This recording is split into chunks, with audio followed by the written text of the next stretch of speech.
अस्सलामुअलैकुम वरहमतुल्लाहि वबरकातुहू। अवामी Urdu high school Bandra west Mumbai 15। बच्चों, आज का हमारा ये वीडियो जमात हश्तुम तदाहुम के लिए है।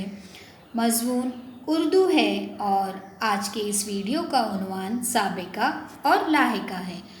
आपके पर्चे में जो कवायद का सवाल होता है उसमें 1 मार्क के लिए साबिका और लाहिका पूछे जाते हैं। तो आइए जानते हैं कि साबिका और लाहिका क्या है। आपने इससे पहले भी साबिका और लाहिका के बारे में मालूमात हासिल की होगी। आज हम उसमें मज़ीद रोशनी डालते हैं। तो आइए बढ़ते हैं। सबसे पहले हम ये जानते हैं कि साबिका क्या है।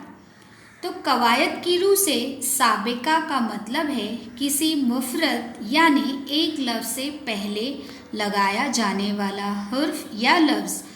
यानी बच्चों के एक मुफरद लफ्ज़ है, उससे पहले लगाया जाने वाला जो लफ्ज़ होता है वो साबिका कहलाता है।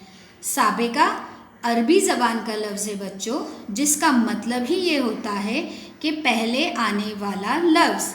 साबिका की जमा है साबिके। अब हम मिसाल के ज़रिए देखते हैं कि किस तरह से हमें पर्चे में सवाल पूछा जाएगा और हम उसका जवाब किस तरह से लिखेंगे।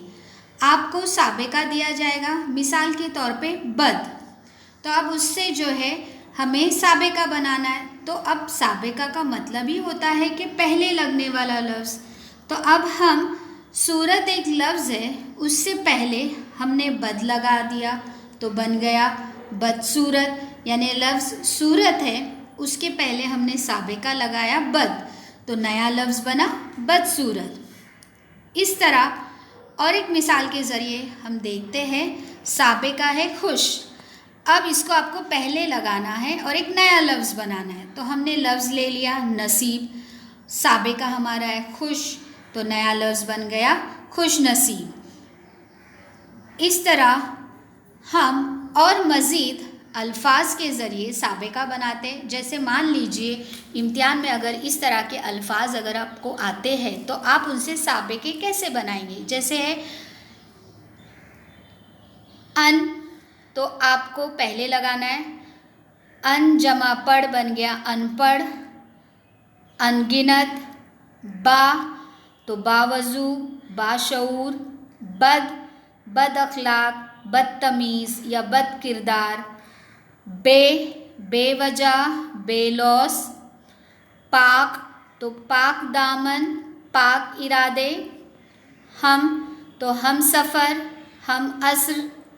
ना, नालायक, ना समझ।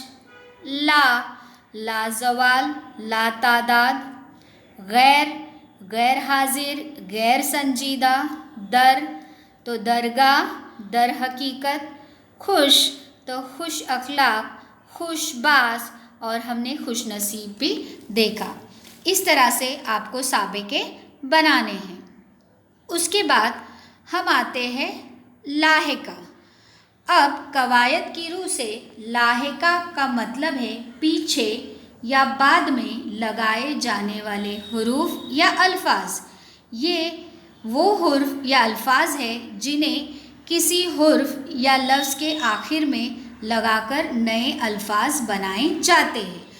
अब लाहिका से मुराद बाद में लगने वाला लफ्ज़। लाहिका ये भी अरबी का लफ्ज़ है जिसके मानी है बाद में आने वाला, और लाहिका की जमा है लाहिके। बच्चों, आपको ये ध्यान रखना है कि लाहिका से मुराद बाद में लगने वाला लफ्ज़। यानी किसी भी हुर्फ या अल्फाज के बाद एक ऐसा लफ्ज़ लगाया जाए कि जिससे एक नया लफ्ज़ बने, वो लाहिका कहलाता है। आइए हम मिसाल के ज़रिए देखते हैं वो किस तरह से।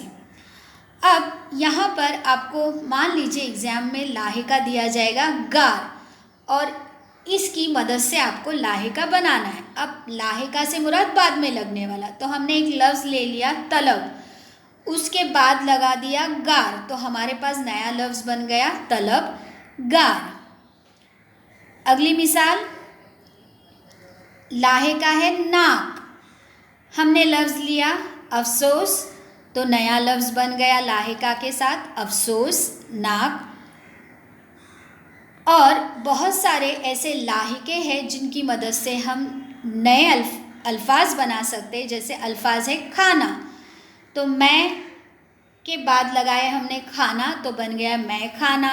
इसी तरह दवा खाना। उसके बाद दूसरा लफ्ज़ है दान, साइंसदान, कदरदान, कार, बेकार, सरकार, आवर, ज़ोरावर, नशा आवर, नाक, दर्दनाक, खौफनाक। इससे पहले भी हमने नाक के ज़रिए नया लफ्ज़ बनाया था।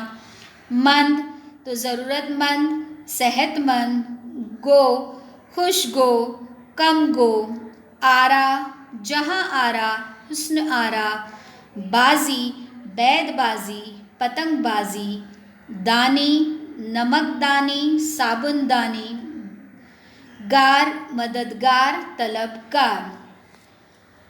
बच्चों, इस तरीके से हमने अल्फाज मिला के नए अल्फाज बनाए और हमने आज ये सीखा कि किस तरह से साबिके और लाहिके बनते हैं। उम्मीद है बच्चों आप साबिके और लाहिके को अच्छी तरह समझे होंगे। ये तमाम मश्क आप अपनी कॉपी में लिखिए और इसी तरह के साबिके और लाहिके की मदद से नए अल्फाज बनाइए। शुक्रिया।